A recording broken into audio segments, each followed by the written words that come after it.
The candlelight flickered weakly against the heavy canvas of the war tent, casting long, wavering shadows that danced upon the rough-hewn wooden table where Sir Edmund Mallory sat, fingers steepled beneath his chin. Across from him, Captain Robert Hale's face was drawn tight with fatigue, his sharp eyes reflecting the harsh truths of the battlefield. "The men are weary," Sir Edmund Hale said bluntly, voice low but resolute. "We cannot fight with the honor of knights when the enemy shows none. Skirmishes grow bloodier by the day, and those who hesitate die."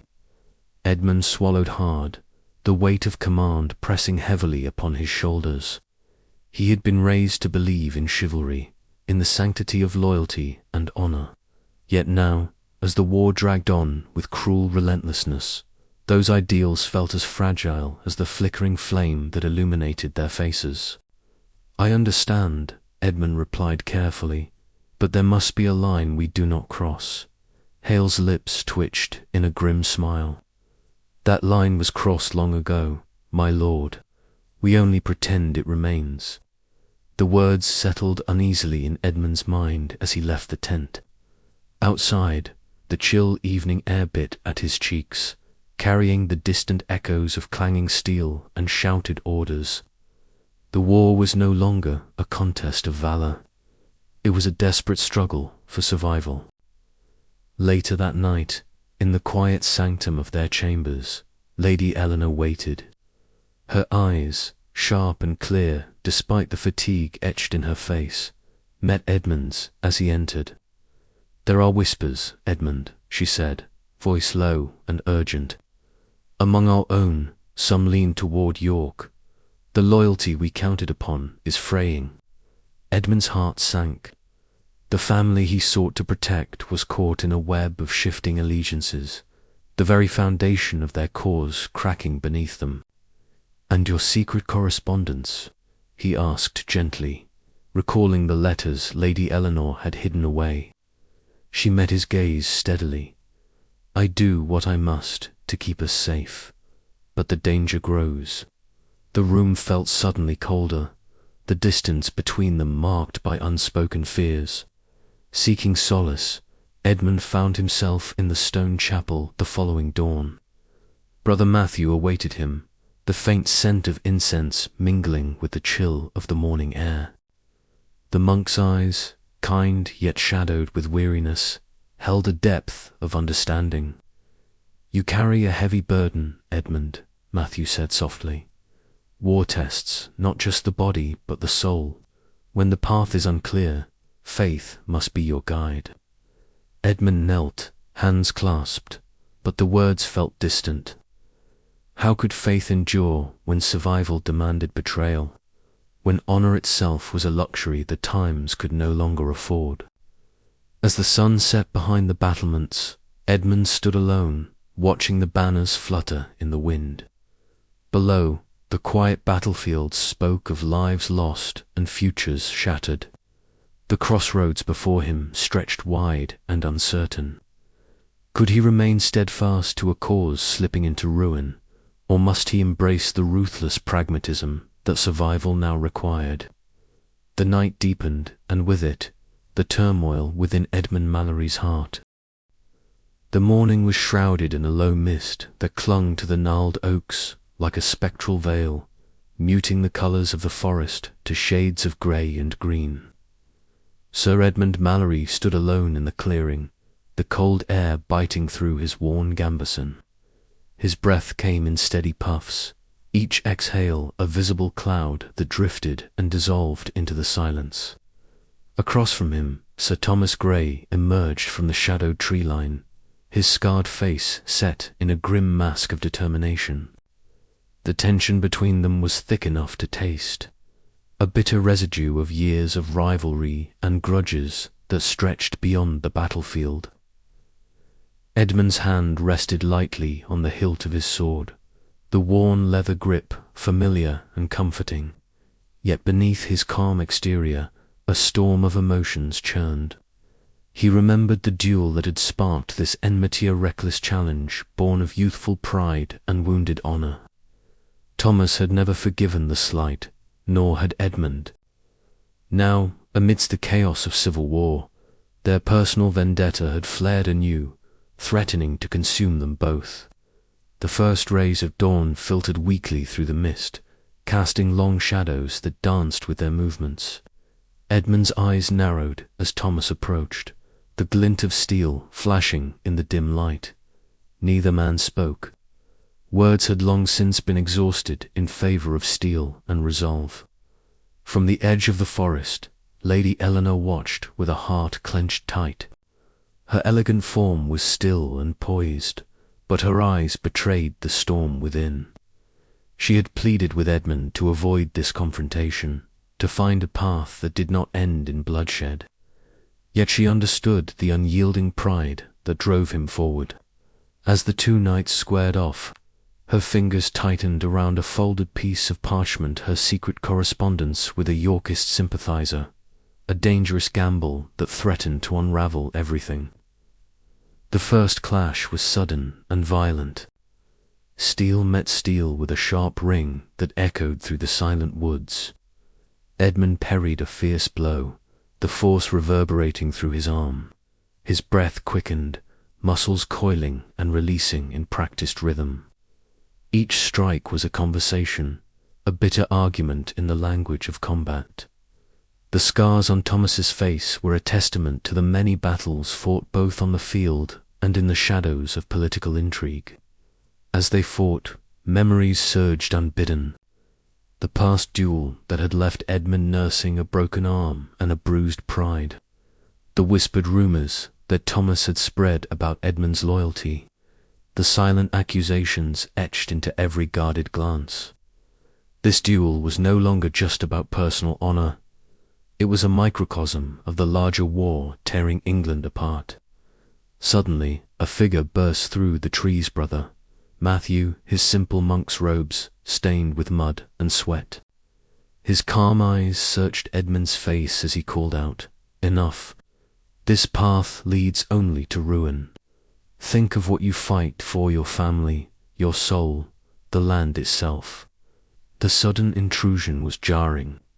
Steel paused mid-air, and for a moment the three men stood locked in a fragile silence. Edmund's chest heaved with exertion, the weight of the monk's words settling heavy upon him. He glanced toward Lady Eleanor, who met his gaze with a mixture of fear and hope. Reluctantly, Edmund lowered his sword, the duel unresolved but suspended. The shadow of the fight lingered, a stark reminder of the bitter divisions not only between houses but within the hearts of men. As the mist began to lift, revealing the battered earth beneath their feet, Edmund knew that this confrontation was but a prelude.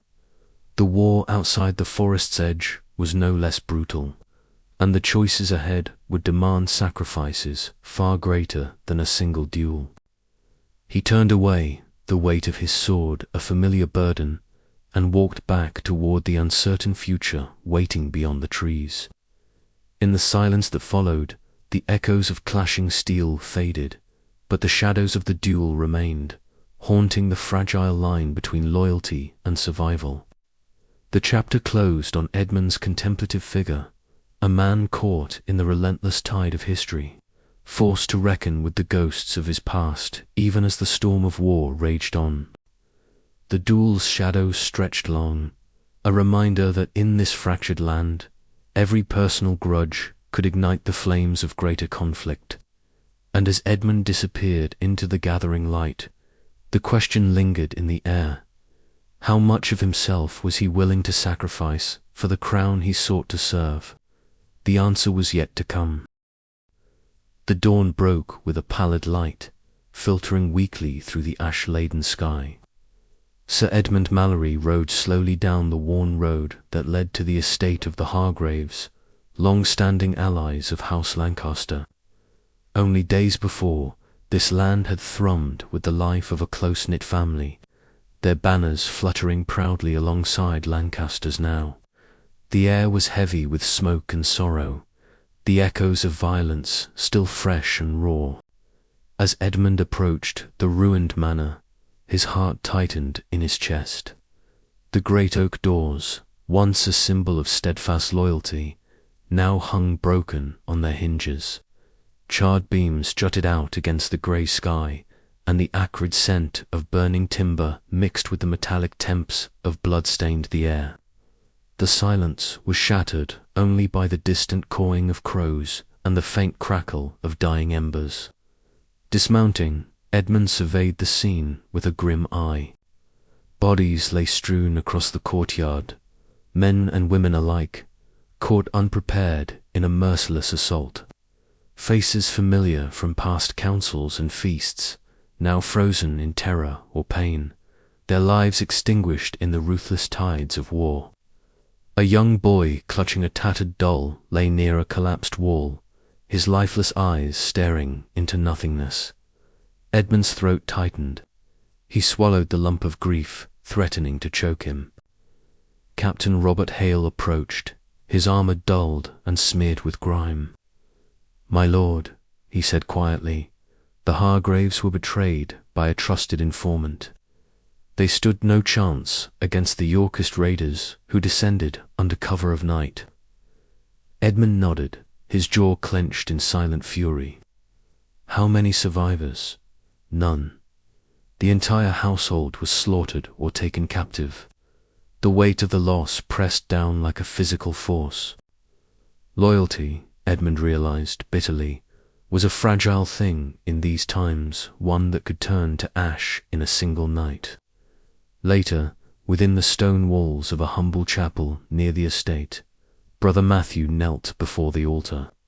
The flickering candlelight cast long shadows across his weary face, etching deep lines of despair. His hands trembled slightly as he clutched a well-worn prayer book, but his lips moved not in prayer, but in a desperate murmur of doubt. "Why, Lord, do you permit such carnage?" he whispered, voice breaking. "Is there no mercy for the faithful?" Edmund entered quietly, the heavy door creaking on its hinges. He approached the monk, his own soul burdened by the same questions. "Brother, how do you hold to faith when the world burns around us?" Matthew looked up, eyes shadowed yet resolute. "Faith is tested in the fire, Edmund, but sometimes even the strongest flame flickers in the wind." Their conversation was interrupted by the soft steps of Lady Eleanor, who entered with a quiet grace that belied the storm raging within. Her eyes, sharp and clear, met Edmund's. "The war takes more than soldiers," she said gently. "It steals our hope, our futures, but we must not let it steal our souls." Edmund reached for her hand, the warmth grounding him. Yet within, the seeds of doubt had been planted. Had loyalty brought ruin to those he loved? Was it still a virtue to be held sacred? As the day faded, Edmund stood once more at the edge of the destroyed estate, gazing out over the smouldering remains. The cries of mourning echoed faintly behind him, a haunting chorus of loss. His mind raced with thoughts of survival, honor, and the cost of both. In the quiet moments that followed, Edmund made a silent vow to protect his family, yes, but also to navigate the treacherous currents of power with a new, wary eye. The price of loyalty had been laid bare now. He must decide if he would pay it again or forge a different path. The war was far from over, and the shadows lengthened across the land. But in Edmund's heart, a storm was gathering, dark and resolute, ready to meet whatever fate awaited him on the blood-soaked fields of England. This chapter closes on Edmund's anguished reflection, the weight of loss and the dawning realization that honor alone might not be enough to survive the brutal tides of war. The questions linger, echoing in the silence. What is the true price of loyalty, and how far will a man go to protect what remains of his shattered world? The night deepened, and with it the uncertain future of Sir Edmund Mallory. The evening air hung heavy over Mallory Manor, thick with the scent of damp earth and burning tallow. Inside the dimly lit study, Lady Eleanor Mallory sat at the sturdy oak table, her fingers trembling slightly as she broke the wax seal of a small folded parchment. The flickering candlelight cast dancing shadows upon the walls, illuminating the delicate script scribed in a hurried, almost furtive hand. Her eyes scanned the contents rapidly, the familiar code revealing itself like a cruel cipher of betrayal. "Edmund," she called softly, her voice barely more than a whisper, laced with urgency and fear. Sir Edmund Mallory entered the room swiftly, the creak of the wooden floorboards beneath his boots echoing in the silence. His keen eyes quickly caught the troubled expression on Eleanor's face. "What is it?" he asked, stepping closer. As midnight deepened, Edmund found himself alone on the battlements, the cold wind tugging fiercely at his cloak. The moon cast a pale glow over the rolling fields, where shadows stretched like fingers across the landscape. The distant thud of marching soldiers echoed faintly, a reminder of the peril closing in. He stared out into the night, the silence broken only by the whisper of the wind through the battlements. His heart was heavy with doubt. She handed him the letter, her fingers brushing his briefly, a touch filled with both comfort and dread. "It's a warning," she said, her voice tight. "There's a plot against your lord. The Yorkists move not just on the battlefield, but within our very ranks. This correspondence, it speaks of betrayal, of a planned ambush."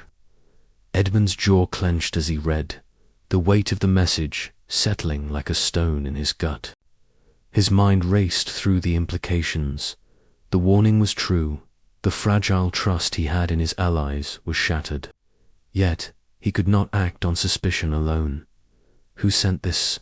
"A trusted servant of one of our own," Eleanor replied grimly. "But the sender fears the consequences. They chose secrecy over safety." A silence fell between them, heavy with unspoken fears. Edmund's loyalty to House Lancaster had been steadfast, but now the ground beneath him shifted like sand. His thoughts turned to the grim reality of war, where honor and survival were often at odds. Later that night, beneath a sky smeared with stars, Edmund met with Captain Robert Hale in the shadowed stables. The air was cool, carrying the restless sounds of horses snorting softly in their stalls, and the distant murmur of guards on patrol. "If the plot is true," Edmund said, his voice low and steady, "we must prepare. But discretion is paramount. We cannot afford open defiance, not yet." Robert nodded, his scarred face set in a grim line. "I'll tighten the patrols and keep my men ready. But this war is no longer fought with swords alone. We're in the midst of shadows and whispers." Edmund's mind churned, torn between his duty and the need to protect those he loved. He knew that one misstep could cost him everything. In the solitude of the manor's chapel, Brother Matthew knelt in prayer, the faint scent of burning incense mingling with the cold stone air. His voice was a hushed plea, seeking solace and guidance amid the chaos. "Lord, grant us wisdom to discern the righteous path," he murmured, fingers intertwined. "For the world is shrouded in darkness, and the hearts of men falter beneath the weight of ambition and fear." His spiritual struggle mirrored Edmund's own internal battle-a-war, not only of swords and crowns, but of conscience and faith. Lady Eleanor's secret correspondence became a lifeline of information, her political acumen proving indispensable as she deciphered the cryptic messages that flowed through the court like poison. Yet, the harder Edmund tried to hold fast to his ideals, the more elusive they became. The war was not a simple battle of right and wrong, but a labyrinth of shifting loyalties and hidden threats. Could he remain loyal to a cause that might betray him? Or would survival demand a darker path, one paved with compromise and sacrifice? His thoughts were interrupted by a soft footfall behind him. Lady Eleanor joined him, her presence steady and calm in the swirling uncertainty. "Whatever happens," she said quietly, "we face it together." Edmund nodded, drawing strength from her unwavering resolve, even as the shifting sands of allegiance threatened to swallow them whole. The night deepened, and with it, the storm of choices that would define their fates. The days that followed were marked by cautious maneuvering. Edmund convened discreet meetings with trusted retainers, weaving a delicate web of strategy and vigilance. Every word was measured, every glance weighted with suspicion. In a rare moment of respite, Edmund sought counsel once more from Brother Matthew, whose quiet faith offered a balm to his restless spirit. "The path you walk," the monk said, "is fraught with shadows.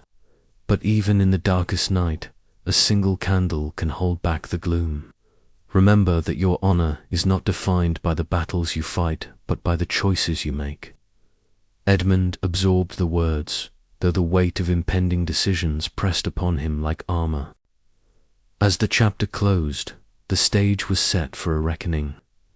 The plot against his lord loomed closer, the fragile alliances trembling on the edge of collapse. Edmund's heart was a battleground, itself torn between loyalty and the instinct to survive. The shifting sands beneath his feet promised no certainty, only the relentless march of fate. And Edmund Mallory would have to decide which path to follow before all was lost.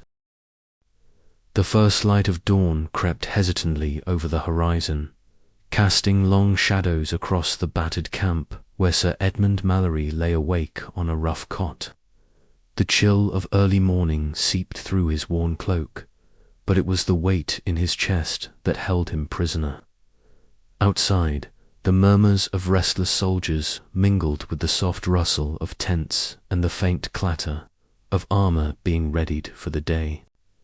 Yet beneath the ordinary sounds of a camp stirring to life, a more sinister tension wound tightly among the men, a whisper of treachery that made the air thick with suspicion.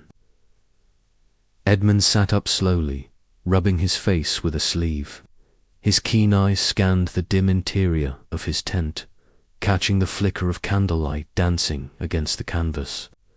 The war had wearied him beyond measure, but it was this creeping sense of betrayal that gnawed at him most fiercely. His loyalty to House Lancaster had been unshakable, forged in the fires of his upbringing and tempered by years of service. Yet now, doubt slithered through his mind like a poisonous serpent. He stepped out into the camp, the cold biting at his cheeks. Soldiers moved with an uneasy energy, their voices hushed and urgent.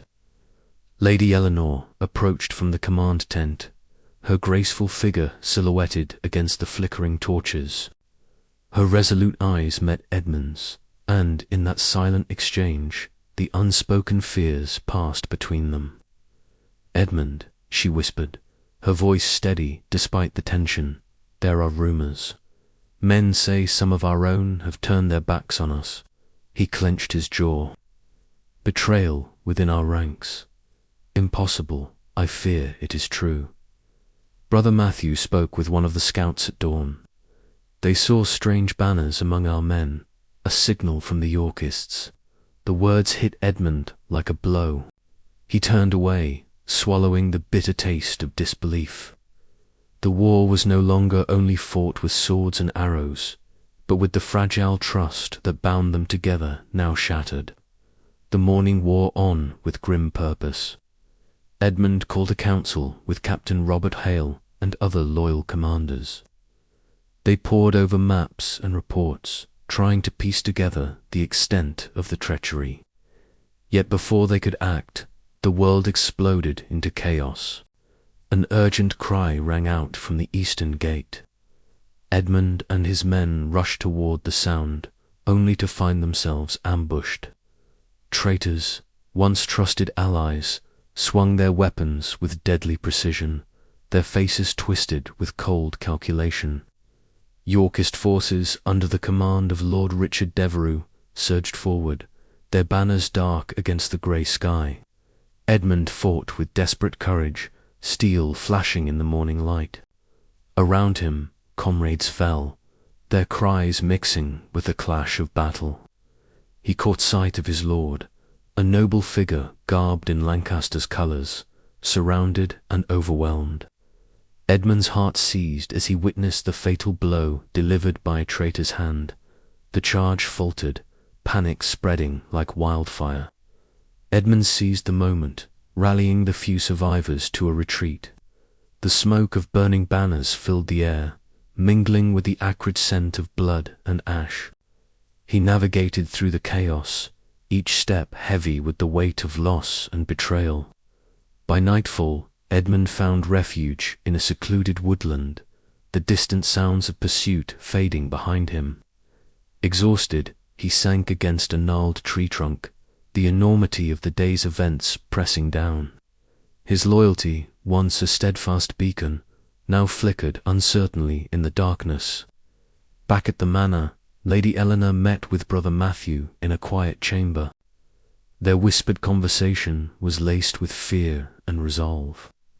The secret correspondence she had maintained with a Yorkist sympathizer suddenly took on new, dangerous significance. Every move now held the potential to unravel their fragile safety. "We must be cautious," Eleanor urged, her eyes sharp. "Edmund's survival depends on it." Brother Matthew nodded solemnly. "Faith will guide us through the shadows, but the path will be treacherous."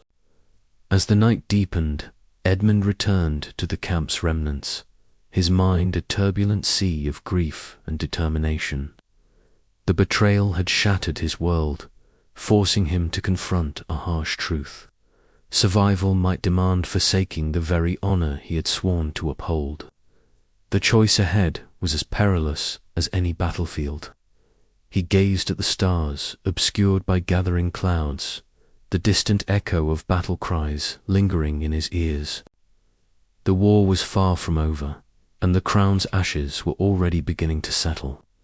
But Edmund Mallory, minor knight though he was, would not go quietly into the night.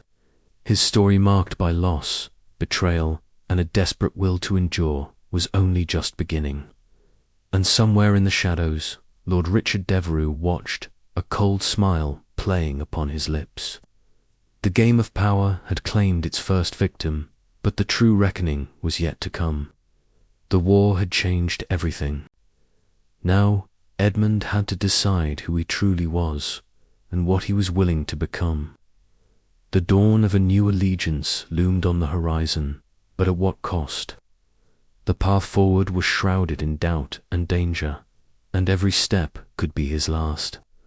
The crown's ashes whispered promises of power, but also of ruin. Edmund's next move would shape not only his fate, but that of a fractured England. He rose, steeling himself for the trials ahead. The battle for survival had begun in earnest. The grey dawn broke over a land scarred by decades of bloodshed and betrayal, casting a pale light across the muddy roads as Sir Edmund Mallory rode steadily away from the remnants of House Lancaster's once mighty banners. The air was heavy with damp and the scent of smoke, the aftermath of recent skirmishes lingering in the fields and villages he passed. Each mile carried him further from the only life he had ever known, a life now crumbling beneath the weight of shifting power and relentless ambition. His armor was worn, bearing dents and scratches from countless battles, but his keen eyes remained sharp beneath a furrowed brow. Edmund's heart beat with a tumult of emotions, dread, hope, and a gnawing uncertainty that whispered of betrayal and survival. Behind him, the distant echoes of his lord's fall tugged at his conscience, a reminder that loyalty was no longer a simple virtue, but a perilous gamble. The road ahead led to the stone gates of York, a place he had once regarded with suspicion and disdain, but now necessity pressed him forward. The collapse of Lancaster had left Edmund with few allies, and the cold embrace of York offered a slender chance at protection, if not redemption. As he approached the fortress, The banners of House York fluttered in the chilly morning breeze, stark white and red roses entwined, symbols of a claim that had cost too many lives. Edmund dismounted, his boots crunching on the gravel, and was met by stern-faced guards who scrutinized him with wary eyes. The weight of their gaze was a physical burden, a reminder that he was now a stranger seeking shelter in enemy lands. Within the stone walls, Lady Eleanor awaited him in a modest chamber lit by a single taper. Her resolute eyes met his, shadowed with worry but tempered by a steel-hard determination. "Edmund," she spoke softly, her voice barely above a whisper, "this path you tread is fraught with peril. To seek favour with the Yorkists is to walk a blade's edge. Yet I see no other way if we are to preserve what remains of our family." He reached for her hand, finding strength in her unwavering presence. "I know, Eleanor, but the war has changed us all. Honour is a luxury we can ill afford." Their conversation was interrupted by the arrival of Brother Matthew, the monk whose calm counsel had been Edmund's anchor amid the storm. The old man's weathered face showed lines carved by years of prayer and sorrow. "Remember, Edmund," he said gently, "the soul bears scars the body cannot show. Whatever choice you make, carry it with humility and faith." Later, Edmund was summoned to the great hall, where Lord Richard Devereux awaited. The Yorkist lord sat upon a grand carved chair, his sharp features illuminated by flickering torchlight. His cold, calculating eyes appraised Edmund with a mixture of curiosity and contempt. "Sir Edmund Mallory," Richard intoned, voice smooth but edged with steel. "You come to York at a perilous hour. Your loyalty to Lancaster is known. Why should I trust a man who once drew blade against my house?" Edmund met the gaze unflinchingly. "Because survival demands we choose wisely. My loyalty now is to England, and to those who will ensure its future." A tense silence followed, broken only by the crackle of the hearth. Richard's lips curled into a faint, enigmatic smile. "Very well. We shall see if your steel is as true as your words." The days that followed were a blur of whispered conversations and guarded alliances. Edmund learned the intricate dance of York's court, where every smile masked a dagger and every promise was a wager. Lady Eleanor's secretive letters to a Yorkist sympathizer became both a blessing and a curse, complicating their precarious position. Captain Robert Hale, a pragmatic soldier under Edmund's command, reminded him of the harsh realities waiting beyond the castle walls. "This war is no game of honour, Sir Edmund. It is survival, and sometimes that means making impossible choices." Edmund nodded, his mind heavy with the knowledge that his decision had set him on a path from which there might be no return. In quiet moments, he sought solace in the chapel, where Brother Matthew's prayers offered a fragile balm to his restless soul. The flickering candlelight cast long shadows on the stone walls, mirroring the darkness gathering within Edmund's heart. As the chapter closed, Edmund stood once more at the threshold of the great hall, the weight of his choice pressing down like the cold stones beneath his feet. The crown he sought was no longer a symbol of glory, but a burden of ashes and broken dreams. And yet, amidst the ruin, a flicker of hope remained, fragile, uncertain, but alive. Would this new allegiance grant him the survival he craved, or would it lead to a deeper fall into the treacherous abyss of ambition and betrayal? The answer lay hidden in the shadows of York's embrace, waiting to be revealed. The war was far from over, and Sir Edmund Mallory's true test was only just beginning.